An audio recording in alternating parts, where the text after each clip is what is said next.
I wasn't the type to obsessively check our bank account. Callum and Aloan had an understanding. She handled the bills, I managed the investments. We trusted each other. At least, I thought we did. That evening, I was scrolling through my phone when a transaction alert popped up. The unexpected transaction. Withdrawal. $400. Location, Fairbrook, NV. I frowned. Fairbrook? That was over 200 miles away. And Aloan was supposed to be at work today. I refreshed the app, hoping it was some kind of glitch. It wasn't. The transaction was real, and the card used was hers. My mind immediately started looking for rational explanations. Maybe she had a work trip she forgot to mention. Maybe she lent her card to a friend. But no, that didn't make sense. Aloan was meticulous about finances. She never used her personal card for anything outside of her expenses. If she had taken a trip, she would have told me, wouldn't she? I checked the time of the withdrawal. 12:17 p.m., right in the middle of her supposed lunch break. My fingers hovered over the call button. I wanted to ask her. I wanted to hear her explain it away. But something felt wrong. Instead, I waited. The first lie. That evening, Aloan walked through the door like nothing was out of the ordinary. She kissed me on the cheek, set her bag down, and started talking about her day. Like nothing had happened. Like she hadn't been 200 miles away earlier. I watched her carefully, looking for any signs of guilt. Nothing. She was calm. Too calm. So I decided to test her. How was work? I asked casually. She sighed, stretching. Ugh, exhausting. Meetings all day. Lie. I kept my expression neutral. Yeah? What time did you take lunch?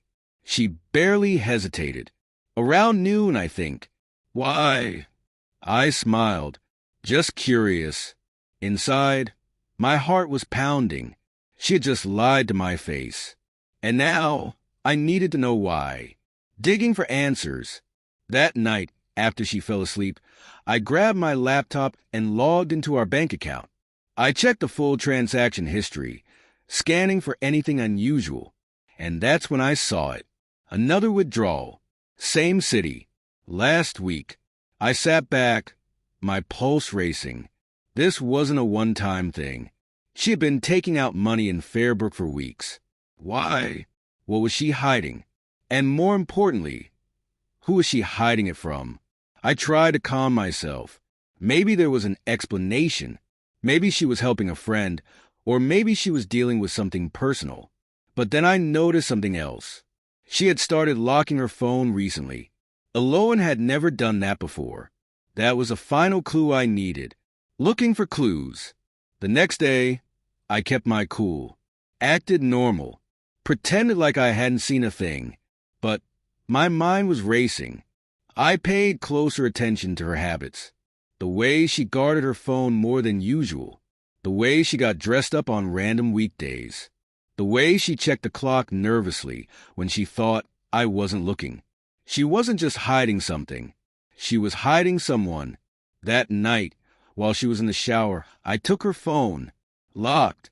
She never locked her phone before. I tried to guess the passcode. First, her birthday. Then our anniversary. Nothing. She had changed it to something I didn't know. That hit me harder than I expected. She had never kept secrets from me before. At least, that's what I thought. The search for answers. I wasn't about to give up. I had access to our shared laptop, and sometimes she forgot to log out of her messages. I opened it, hands shaking, and there it was. A message from an unknown number sent 2 days ago. Unknown. Same time, same place? Her reply? Aloan. Of course. Can't wait to see you again, Redheart. My stomach twisted. This wasn't just some random withdrawal. This was a pattern, a secret, a betrayal. My heart pounded in my chest as I scrolled further. More messages, more meetings, dates, locations, hotel names. She had been going to Fairbrook to meet someone, and I was done sitting in the dark. following her. By the time the next withdrawal appeared, again Fairbrook, another $300 missing. I knew what I had to do. I was going to track her. So that morning, when she kissed me goodbye and told me she was off to work, I waited 20 minutes, then got in my car and followed. I kept a safe distance, making sure she wouldn't notice. She didn't take the usual route to her office. Instead, she got on the highway, heading straight for Fairbrook. I felt my pulse hammering in my ears. For weeks, I had been ignoring the signs, the gut feeling, the little inconsistencies, the way she had been so quick to lie. And now, I was about to find out exactly what she was hiding. I had never followed anyone before. The very idea of it felt wrong, like something only paranoid, controlling people did. The kind of people who snoop through phones, track locations, and accuse their partners without proof. But now, here I was, driving down the highway, following my wife. Because proof or not, I already knew the truth. I just needed to see it for myself. The long drive. Eloan's car was 2 vehicles ahead of me, moving steadily along the road. She didn't seem in a rush, but she also wasn't casually driving like she usually did. No loud music, no stops for coffee. She had a destination, and she didn't want me to know about it. I kept my hands tight on the wheel, my thoughts racing. There were so many ways this could go. Maybe she was meeting a friend. Maybe she was helping someone. Maybe there was some perfectly logical explanation for all of this. But deep down, I knew better. This wasn't some misunderstanding. The locked phone, the deleted messages, the cash withdrawals in another city. Something was wrong, and I was about to find out what. Arriving in Fairbrook, almost 2 hours later, she finally pulled off the highway. I followed at a safe distance, my heart pounding as I watched her turn onto a quieter street. And then my stomach dropped. A motel. She pulled into the parking lot of a cheap, run-down motel, the kind people use for one thing and one thing only. I gritted my teeth. This wasn't a business trip. This wasn't a favor for a friend. This was exactly what it looked like. I parked across the street, far enough that she wouldn't notice me. My hand shook slightly as I reached for my phone. I didn't know what to do. I could storm over there, confront her, make a scene. But no, that wasn't enough. I needed proof. Something she couldn't lie her way out of. The waiting game. She sat in her car for a minute, checking her phone. And then another car pulled up beside hers. A man stepped out. Tall, dark hair, well-dressed. He didn't hesitate. Didn't look around nervously. He walked right up to her window and smiled. And then she smiled back. My jaw clenched. That smile. It wasn't just polite. It was familiar. It was intimate. She had never smiled at me like that in months. The confirmation. She got out of the car, adjusting her coat as she did. And then he placed his hand on her lower back, possessive, comfortable. And she didn't pull away. They walked toward the motel entrance together, their bodies close. Then, just before they disappeared inside, she did something that made my stomach twist into knots. She reached for his hand, intertwined her fingers with his, like it was the most natural thing in the world, like she had done it 100 times before. And then they were gone. The aftermath. I sat there, staring at the motel door. I already knew what was happening inside. I gripped the steering wheel so tightly my knuckles turned white. I had suspected it. I had seen the signs. But actually witnessing it, that was something else entirely. I felt numb, not angry, not even heartbroken, just empty, like the last few years of my life had been erased in a matter of seconds, like I had been living in a reality that no longer existed. What now? I could have stormed inside, could have confronted them both, could have made a scene, but no, that wasn't enough. I needed evidence, something undeniable, something she couldn't twist into another lie. So I did the only thing I could think of. I pulled out my phone and I took a picture. The moment of realization. I stared at the screen, at the image of Aloan with another man. It didn't even feel real. Like I was looking at someone else's life. Someone else's nightmare. I had spent years building a life with her, trusting her, loving her. And now it was gone. All because of this moment, because of this choice she made. A plan forms. I couldn't sit here forever. I needed to think. I needed to plan. I needed to decide what happens next. I took a deep breath, forcing myself to stay calm. I wasn't going to act out of emotion. I wasn't going to let anger make my decisions for me. No, I was going to be smart about this. I had the proof. Now, it was time to use it. I sat in my car for a long time, staring at the motel door. I had the proof now, a photo of Aloan with him. I could have left, could have gone home, could have packed her things and thrown them onto the street. But that wasn't enough. I needed more. I needed to hear her say it, to see the truth in her eyes, to watch her try and fail to lie her way out of this. I wanted her to know that I knew everything. And so I waited. The exit. An hour passed before the door opened again. Aloan stepped out first, her hair slightly tousled, her sweater hanging loosely off her shoulder. The man followed, running a hand through his dark hair, his shirt slightly wrinkled. I clenched my jaw. They looked comfortable, too comfortable, like this was normal, like this was routine.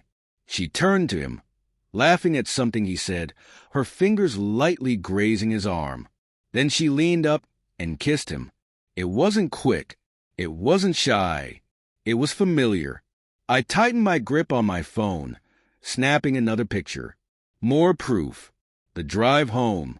I drove back in silence, my mind racing. I had everything I needed. The pictures, the messages, the bank withdrawals. I could confront her the second she walked through the door. But no, that was too easy. I wanted to be calm. I wanted her to sweat.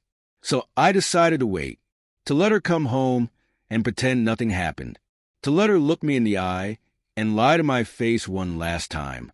And then, when she least expected it, I would show her everything. The lie. That evening, she walked through the door like she always did. She smiled, kissed my cheek, set her bag down, like she hadn't just spent the afternoon in a motel with another man. I forced myself to play along. "Hey," I said, keeping my voice steady. "How was work?" She sighed dramatically, stretching her arms. "Ugh, exhausting. Meetings all day. Lie. A bold-faced, effortless lie." I smiled. "Yeah? Did you go anywhere interesting?" She shook her head. "Nope. Just the office and back." I felt my pulse hammering. She didn't hesitate. She didn't stumble. She lied without blinking. And that's when I knew. She had done this before. Many times. Lying to me came easily. Because she wasn't afraid of getting caught. Springing the trap. I let her go about her night. Let her shower. Let her relax. Let her think she was safe.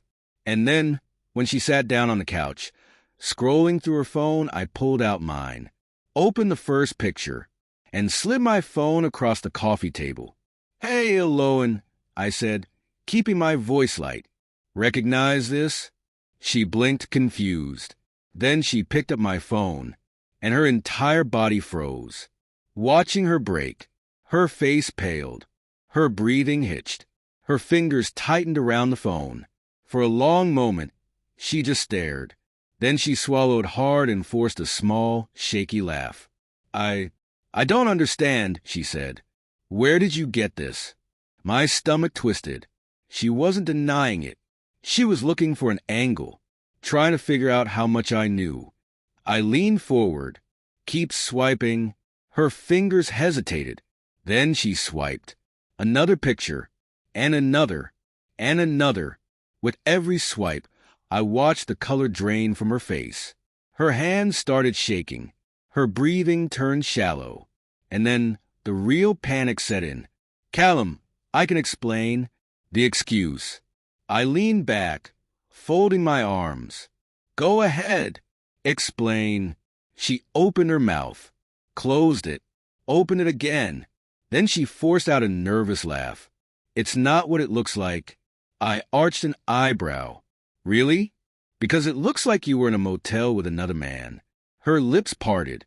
It was just a mistake. I laughed. A mistake? I repeated. That's funny because it looks pretty intentional to me. She shook her head rapidly. No, I mean, it's not serious. I tilted my head. Not serious? Then tell me, Aloan. How long has this not serious thing been going on? Silence. Her throat bobbed as she swallowed. 3 months, she whispered. I clenched my fists. 3 months. 12 weeks. Almost 100 days. She had been lying to me for 100 days. The final blow. I stood up, exhaling slowly. You need to pack your things. Her head snapped up. What? I met her gaze. You're leaving? She shot up from the couch. Callum, please. I held up a hand. Don't. Just don't. Her eyes filled with tears. I didn't mean for this to happen. I stared at her. You didn't mean to cheat? She shook her head frantically. I got caught up in something. I was confused. I scoffed. Confused?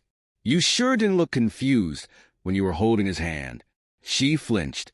I gestured toward the stairs. Start packing? She just stood there, lips trembling, like she thought I would forgive her, like she thought this was something we could fix. But I had already made my decision, and for the first time in months, I felt completely in control. The end of us. I walked to the door, opened it, and turned back to face her. You have an hour. Tears slipped down her cheeks. Callum, I held her gaze, my expression cold. You made your choice, I said. Now live with it. And then I walked upstairs. Because this conversation was over. The house felt different without her. Not just quieter. Lighter. Like the air had changed. For the first time in years, I wasn't walking on eggshells. I wasn't questioning every little thing. I wasn't wondering if she was lying to me again. Because it didn't matter anymore. She was gone. And now, I had to figure out what came next. The first night alone. I didn't sleep that night.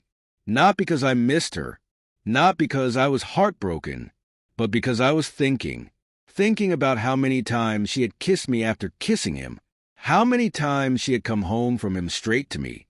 How many times she had said, I love you, knowing she was living a double life.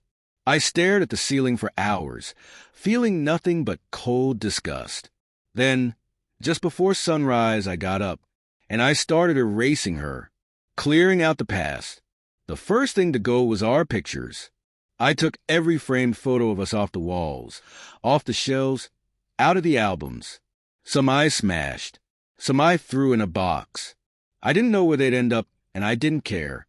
Next was her closet.